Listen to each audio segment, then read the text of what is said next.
साथियों, आप सबका हार्दिक अभिनंदन। स्वागत है हमारे YouTube चैनल ग्रहलोक में। आपका पुनः एक बार अभिनंदन। आज हम बात करने जा रहे हैं मेष राशि के लिए एवं साप्ताहिक फलादेश। मेष राशि का साप्ताहिक फलादेश इस प्रकार रहेगा। 16 जून से 22 जून के बीच में आपको क्या क्या चीज ध्यान में रखनी है, किन किन चीजों का आपको अवॉइड करना है, क्या आपके पास साथ होने वाला है, क्या आपके साथ होने वाला है। तो अगर आप इन चीजों को फॉलो करेंगे, मानेंगे, तो आपका निश्चित तौर पे हम कह सकते हैं आपका ये सप्ताह उमंग भरा, उत्साहवर्धक होगा। मेष राशि के जातकों के लिए मैं टिप्स देना चाहूंगा कि आप परफ्यूम इत्र लगाएं, है ना। शानदार रहेगा, आपका मन उत्साहित रहेगा, बहुत अच्छा रहेगा। अब हम आगे बात करना चाहेंगे इस सप्ताह में आपको क्या क्या ध्यान रखना है। फर्स्ट, आपका जो मानसिक जो संतुलन है, दो चीजों में आपको उनको बैलेंस करना है, पारिवारिक एवं कर्म क्षेत्र। विशेष रूप से संतान पक्ष, संतान पक्ष के ऊपर जो आप विचार कर रहे हैं, बहुत चिंतन कर रहे हैं, उनको बैलेंसिंग कीजिएगा अपने कर्म के साथ में, क्योंकि इन दोनों को इनबैलेंस होते ही आप मानसिक रूप से टूटेंगे। शनि की साढ़ेसाती चल रही है, तो आपको इस चीज को तालमेलता रखते हुए अगर आप कार्य करेंगे तो निश्चित तौर पे आपका अप होगा, मानसिकता प्रबल होगी, कार्य क्षेत्र में मजबूती आएगी और संतान को भी एक सही राय दिशा मिलेगी। साथ में अब बात करते हैं हम द्वितीय शुक्र की, तो वो जो गया लग्न पर ही गया है। आप अपनी आमदनी अपनी कौशल से, अपना लग्जरी अपने दिमाग से आप उसको प्राप्त कर सकते हैं। पारिवारिक जो स्थिति वो भी आप अपने दिमाग से सेटल करेंगे। थर्ड, मैं बताना चाहूंगा इस सप्ताह में आपका जो मान सम्मान है एक्सीलेंट रहने वाला है, उत्तम रहने वाला है, बहुत अच्छा रहने वाला है ना। बस आपको एग्रेसिव नहीं होना है।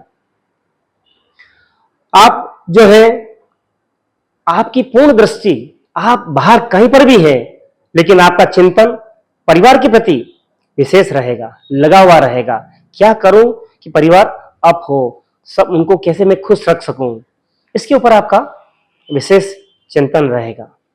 साथ में मंगल केतु की जो पंचम भाव में जो युति बनी हुई है, तो यह मानसिक चिंता भी देती है, मानसिक चिंता भी देती है कि क्या मेरे बच्चे सही राह पे हैं या नहीं है, क्या वो आउट ऑफ लीग लाइन पे तो नहीं है। ऐसी विचारधारा आपके मन में जरूर आएगी। आप अपने मानसिकता को जो है एक उच्च अभिलाषी की तरह सोचते हुए विशेष रूप से संतान पे रखेंगे केंद्रित, लेकिन इसमें कुछ न कुछ आपको समस्या रह सकती है। तो अच्छे से तालमेल बिठाएं तो आपको लाभ रहेगा, अच्छा रहेगा। फिर बात करते हैं रोगेश की, तो आपका यह सप्ताह मैं सोचता हूं अच्छा रहेगा, बढ़िया रहेगा। मामूली में सोचता हूं कि आप बहस से बचना चाहिए, आपको अवॉइड करनी चाहिए। किसी से भी आप जो है अगर करते हैं बहस तो आपको नुकसान है, आपकी छवि को नुकसान है। आपको गुप्त रूप से कोई परेशान, कोई फॉल डाउन कर सकता है, गिरा सकता है और आपकी छवि को बिगाड़ सकता है। इस चीज पे आप ध्यान रखिएगा।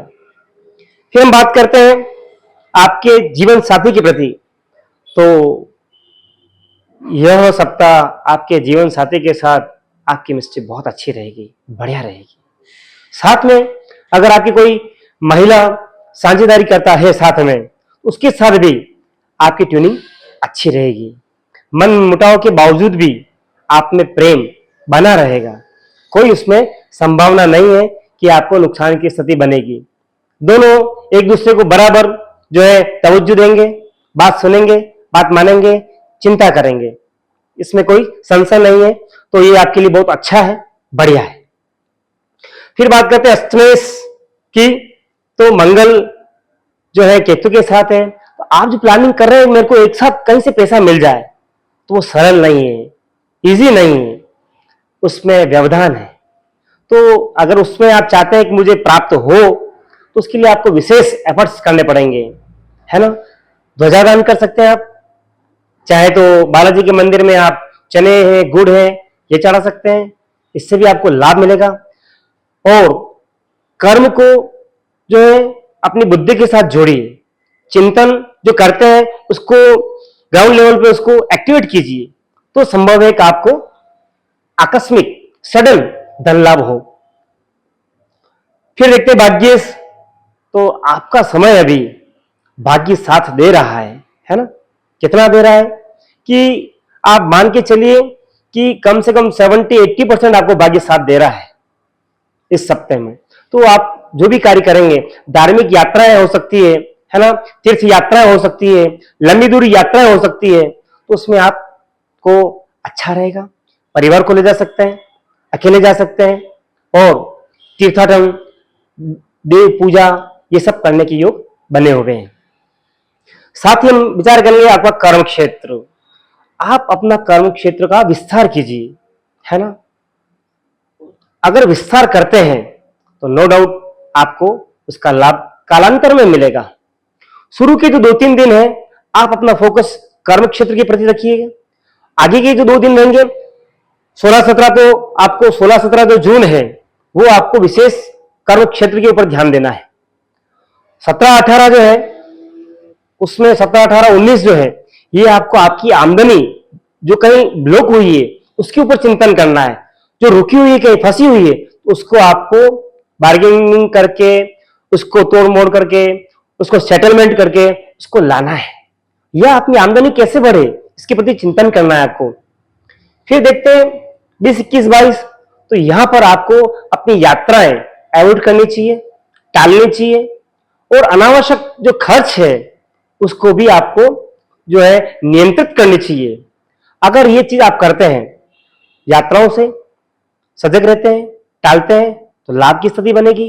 अनावश्यक व्यय करते हैं तो उसके भी ऊपर आपको लाभ रहेगा, लाभ आप ही को प्राप्त होगा। आपको केवल प्लानिंग करनी है, अपनी लग्जरी जो सोच है उसको तालमेलताओं के साथ बिठाना है। अगर ये चीजें आप बिठाते हैं तो मैं सोचता हूं ये सप्ताह आपके लिए बहुत अच्छा होने वाला है, बहुत अच्छा रहने वाला है, आपको गुड न्यूज मिल सकती है। फिर साथियों हम बात करते हैं आपकी हेल्थ की। तो हेल्थ में आपको क्या हो सकता है, क्या प्रभावित कर सकता है, किन चीजों का ध्यान रखना है। एक तो आपको इचिंग, खुजली बहुत ज्यादा हो सकती है ना? दूसरा, नसों में खिंचाव यह रह सकता है। फिर बात करते हैं तो कमर, पेट, पीठ दर्द यह रह सकता है। तो आप जर्क ना आए बॉडी में कहीं पर भी, ये ध्यान रखिए। बाकी हो सकता है कि इससे आपको नुकसान पहुंचे और आपकी हेल्थ प्रभावित हो। फिर देखते हैं लव के लिए। तो यहां पर लव के जो रिजल्ट बता रहे हैं कुंडली, वो अच्छी नहीं बता रहे हैं।